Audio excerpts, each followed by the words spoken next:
Surat traffic police દ્વારા સુરતીઓએ હેલ્મેટના કાયદાનું પાલન કરતા સુરતીઓની પ્રશંસા કરી છે, તો સાથે હેલ્મેટ ન પહેરનારને પણ હેલ્મેટ પહેરવા જણાવ્યું હતું. સુરતમાં 45 દિવસ સુધી હેલ્મેટ પહેરવા માટે લોકોને જાગૃત કરાયા બાદ 15 ફેબ્રુઆરીથી સુરત શહેરમાં ટુ વ્હીલર ચાલકો માટે હેલ્મેટ ફરજિયાત થયું છે.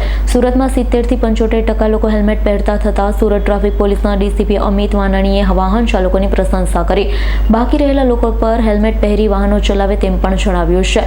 હેલ્મેટ ન પહેરનારાઓ સામે નવું એક્શન પ્લાન બનાવ્યું હોવાનું અને 772 જેટલા સીસીટીવી કેમેરાઓથી હેલ્મેટ ન પહેરનારાને ઈ ચલણ અપાશે તેમ કહ્યું છે. ખાસ કરી હજુ પણ કોટ વિસ્તાર અઠવા કતારગામ અમરોલી હાઈવે પર લોકો હેલ્મેટ પહેરતા ન હોવાનું સામે આવ્યું છે. રાત્રે 9 થી 12 માં પણ પોલીસ હેલ્મેટને લઈ ડ્રાઈવ કરશે. તો આ અંગે વધુ માહિતી ટ્રાફિક ડીસીપી અમિત વાનાણીએ મીડિયામાં આપી હતી.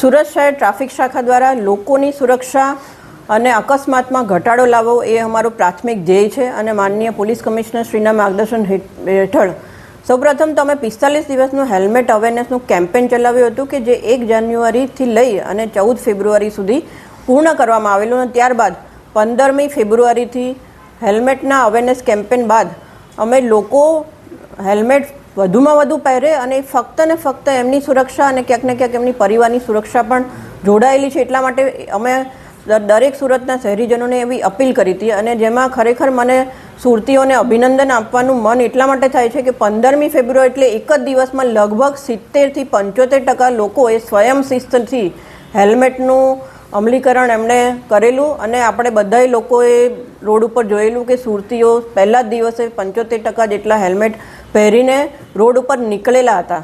તો જે છેલ્લા 15 દિવસ દરમિયાન જે કામગીરી થઈ છે એમાં આ કમ્પ્લાયન્સ 90% જેટલું પહોંચ્યું છે. એના માટે પણ હું દરેક સુરતીઓને અભિનંદન આપીશ. પરંતુ એની સાથે સાથે એવા 10% લોકો કે જે ખરેખર પોતાના સુરક્ષાની ચિંતા, પોતાના પરિવારની સુરક્ષાની ચિંતા નથી કરી રહ્યા, એમના માટે અમે જે એક્શન પ્લાન બનાવ્યો છે એમાં સૌપ્રથમ તો હું ધ્યાન દોરવા માંગીશ કે અમારા સીસીટીવી કંટ્રોલ રૂમમાં જે 772 કેમેરા છે એ 772 કેમેરાની મદદથી અમે લગભગ 15,000થી વધારે ઈ ચલણ જનરેટ કરેલા છે. જેમાં અમારા મોબાઈલ એપ છે one nation one mobile app અને વીઓસી એપનો પણ સમાવેશ થઈ જાય છે. સાથે સાથે એવા જે 10% લોકો કમ્પ્લાયન્સ નહોતા કરી રહ્યા અને એવા વિસ્તારો જેમાં અમે આઈડેન્ટિફાઈ કરવામાં આવ્યા હતા એમાંથી ખાસ કરીને કોટ વિસ્તાર, અઠવા, કતારગામ, અમરોલી અને હાઈવેના અમુક એરિયા જ્યાં હતા કે જ્યાં અમને એવું લાગ્યું કે હેલ્મેટનું કમ્પ્લાયન્સ લગભગ 80%થી નીચેનું છે એવા તમામ વિસ્તારોને આઈડેન્ટિફાઈ કરી આ 15 દિવસ દરમિયાન રાત્રે પણ અમુક પોઈન્ટો આઈડેન્ટિફાઈ કરી અને આ પોઈન્ટ પર અમારા સુરત શહેર ટ્રાફિક શાખાની ટીમ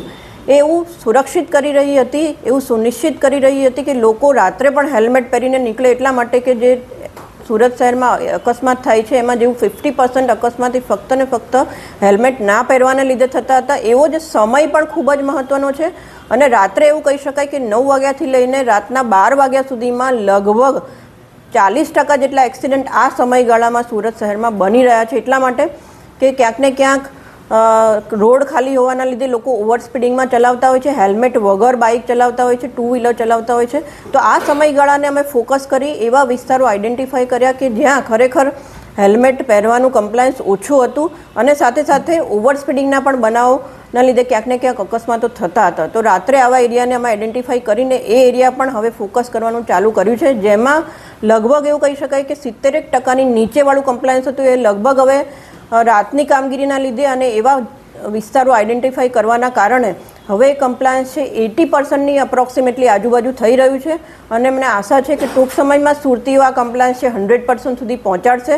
પરંતુ સાથે સાથે એવા વાહન ચાલકો કે જે અવારનવાર એટલે કે 5થી વધારે જેમના નામે ઈ ચલણ જનરેટ કરશે એમનો અમે ચોક્કસપણે આરટીઓમાં લાયસન્સ સસ્પેન્ડ કરવા માટે રિપોર્ટ કરીશું.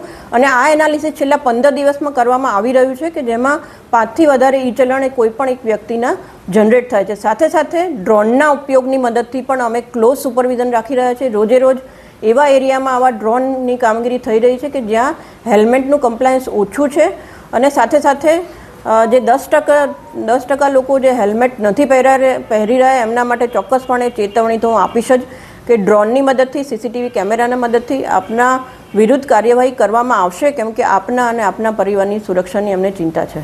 જય Hind. Bureau report S9 news Surat. અમારી તમામ માહિતીથી અપડેટ રહેવા માટે જોડાયેલા રહો S9 ન્યૂઝ સાથે.